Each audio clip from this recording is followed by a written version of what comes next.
Well, thank you all for being here this morning. Really excited about the conversation and very excited about the two folks I'm going to hear from on our right. I think I love TED, and I've watched TED Talks at home, probably like many of the folks here, and so I was trying to think about how to best use this time, and I think what I love about TED is the idea is, let's throw out one big idea and see if we can use that big idea as a way to leverage conversation going forward. So I want to talk about one big idea, maybe the other big idea that I've been working on over the last 2 years that is not 191, but is linked to it, and I want to talk about how 3 pieces of data of research data have the chance to dramatically drive a new way for us to think about getting outcomes for kids, and how that data can be used to create a situation where you have dramatically transformed outcomes for kids. You've dramatically empowered and recognized and celebrated teachers. And in the process, you've fundamentally driven a new wave of innovation in the education space. And so let me step back a minute to say, because I've love Ken Robinson and his work, that I think this is critically important part of the conversation is why do we believe data is useful, and how does it help us? I ran for 4 years in art school. So the school that I ran before I became a senator was an art school. In our school, art is a core course. Every student takes as much art as they take math or science. It is a required part of the curriculum at every grade level. So I am certainly one of those people who believes in the broadening of the curriculum. I'm also someone that believes that there are things that we learn from past experience, and that we ought to find more and better information to act upon that, right? So if you walk into the doctor's office and you have, in rural areas, an old dysfunctional x-ray machine, and you take an x-ray of a child's leg that you think is broken, and you're not sure from the quality of that x-ray how much information you have, the solution is not to throw out the x-ray device and say we should no longer use x-rays. The solution is to build a better x-ray device, or is to and then to think creatively about what that child needs after the x-ray tells you the information that you have. And so I think the question we're engaged in about data and the gathering of data in the education context is not about whether or not we should or shouldn't be using assessments. The question is about how do we develop the best possible assessments that give us the most information and the richest kind of information we want, the kind about divergent thinking, about critical thinking, about the kind of creative, collaborative problem solving you need to do in the 21st century. That doesn't mean you throw out the x-ray, that means you build a better x-ray. So here are 3 pieces of data that I want you to think about. First is, we now know beyond any question that the single most transformative variable impacting student achievement in the school building, not surprisingly, is a teacher. Right? By far and away, the most dramatic variable that affects student performance are teachers. And the piece of data that always I find most compelling about that is you look at Eric Hanushek's work.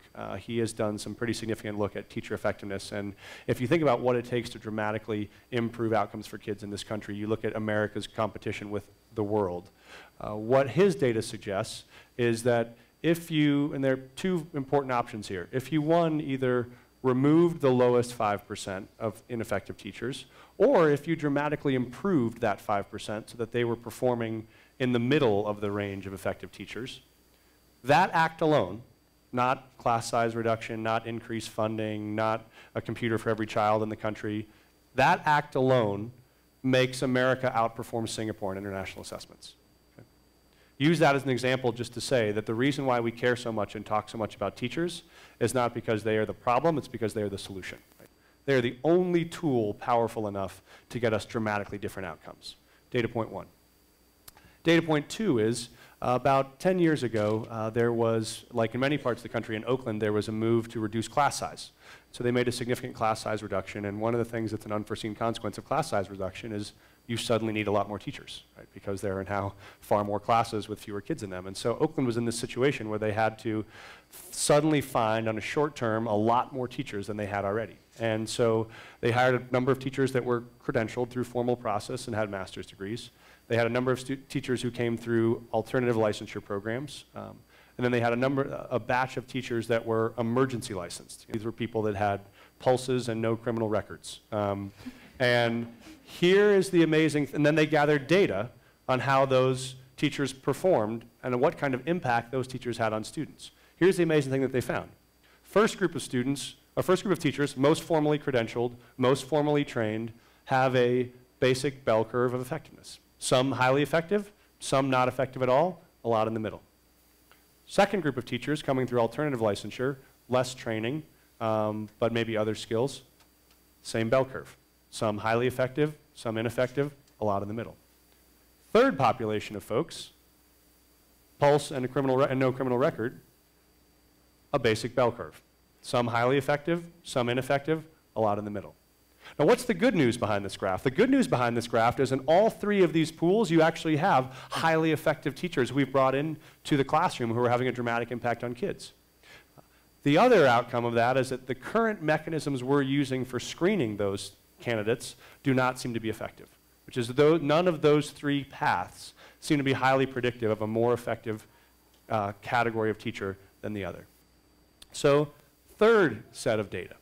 And this looks at the effectiveness of teachers over time and their growth. And I'm going to use a quick visual aid here, because this is the one graph I probably can't describe to you just by waving my fingers, which is if you look at the effectiveness of teachers over time, it follows a chart more or less like this, which is, this is year 1, year 2, year 3, and this is the measures of effectiveness. What we find is, yes, all teachers improve in effectiveness from years 1 through 3.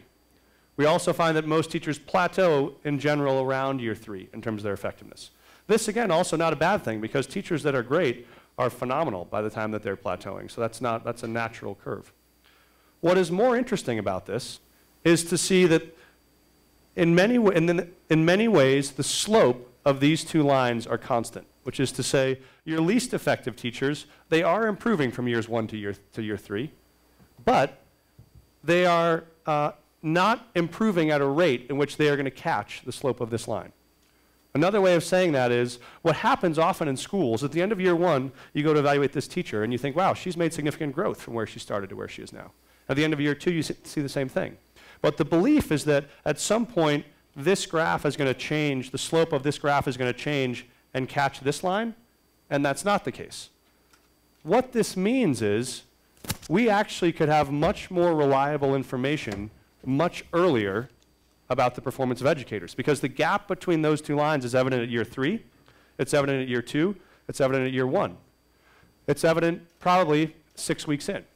As a principal, what did this mean? As a principal, it meant a lot of schools do what we try to do now, which is 10 years ago, the way you hired a teacher was the way you hired a lawyer or a salesman or a Taco Bell attendant. You sat down, did a 30-minute interview across a table with a resume, thought if they were smart or not, and hired them. Now, what most schools realize is they actually want to see that person in front of kids and see how they perform. And so what my school did and others is you bring them and you have them teach a sample lesson. That sample lesson is 1 hour with the principal and 6 other teachers in the back of the room watching you teach, and as the rest of the kids are quaking in their boots, wondering why there's 25 adults watching their class that day. Turns out not to be that lifelike of a scenario, but it's our attempt. What did I find as a principal? Well, what I found as a principal is I made some mistakes in that hour decision. 5, 6, 7 weeks into the first year of those teachers' experience, this gap was already evident. I already knew then who I made a great call on and who was going to really struggle. So what implications does this have for the way we could change policy? You take those 3 data points. Well, here's what we're proposing doing, which what we're calling tentatively a teacher tryout model, which is what if we took the best of alternative licensure and the best of traditional licensure, and we said, let's take a student who's in their junior year of college and thinks they might want to be a teacher. Maybe they're a bioscience major, maybe they're an art history major, maybe they're a business major. Let's bring them for 6 weeks over the course of the summer and have them come and try out to be a teacher. And through those 6 weeks, what they would do is we would find some of the master teachers that are in the profession, the 5, 10, 20, 30-year veterans who know this practice better than everybody. We bring them in, and for 6 weeks, they intensively supervise and develop and support those young people. And over those 6 weeks, we also gather some data. We take some incoming data on what students know and are able to do. We take some data at the end of those 6 weeks, and we look at how did those students perform in the classrooms of these various teachers, and we look equally, maybe more importantly, at what did these master teachers think about the ability, the performance, the chances of these young people to actually be great teachers. You bring in 100, you do those 5 or 6 weeks. At the end of that 5 or 6 week session, those 10 master teachers sit down at the table.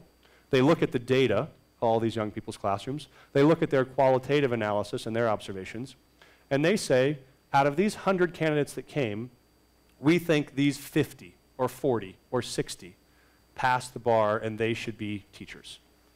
And those candidates, when they walk back to their colleges for August of their senior year would walk back with a provisional teaching license in the state of Colorado that they have earned based on their demonstrated effectiveness, based on the opinion of the experts in their field, based on the data that they've shown. We've now brought a population of teachers, some of whom might have always known they wanted to be, some have never thought they wanted to be, who we've actually seen in front of kids. We've seen how they take feedback, how they modify practice, how they work with young people, and we've relied on teachers ultimately to drive this innovation. We have given them more power than exists in probably any other profession in the world, which is they now have the ability to help drive the decision about who gets to join this profession. That's something you do collaboratively. That's something we do using data. That's something we do using actual observational feedback. But what we've done is we've created an innovation driven by the student data that's out there, data that's not used to fire a single teacher or punish a certain human being, data that's used to help us observe trends that make us think differently about how we train, how we prepare, how we recruit. And if we're only effective in finding the 10% of people who really wanted to be teachers, but we saw after 6 weeks it's not right for them, we will have dramatically changed outcomes more than anybody else. If even better, we find 10% of young people who never thought they wanted to be teachers, who turned out to be incredible in the classroom, and we get them into the classroom also, we've even more dramatically changed outcomes for kids. And so this is why, for me, the use of data and the ability to link data to actual teachers is so important. Because what I think is, what I disagree with Ken Robinson about is that he offers what is essentially a counterfactual, which is his argument is that in the places where we're seeing the most kind of rote, painful instruction, where a kid has to sit down in a chair and get information dumped into their head, these are the places that are somehow producing these great test scores. And the truth is the opposite. If you go to a school like Furman's, or you go to Denver School of Science and Technology, you go to these places that get amazing results. They get amazing results because their teachers are doing amazing, innovative, creative, engaging strategies. And it turns out the means that you use shows up on whatever ends you choose. If you want to ask them to use, I would take my bets that the kids at Furman School or at Denver School of Science and Tech would do as well on the paperclip assessment as they would do on the A calculus exam. Because those are young people that are being taught to think critically. And so that is why what we want to do is to use the places that are finding real success in those strategies to be able to let the whole field learn and find new ways to dramatically empower teachers and support kids and drive innovation. I think this is one way we can do that. Thanks.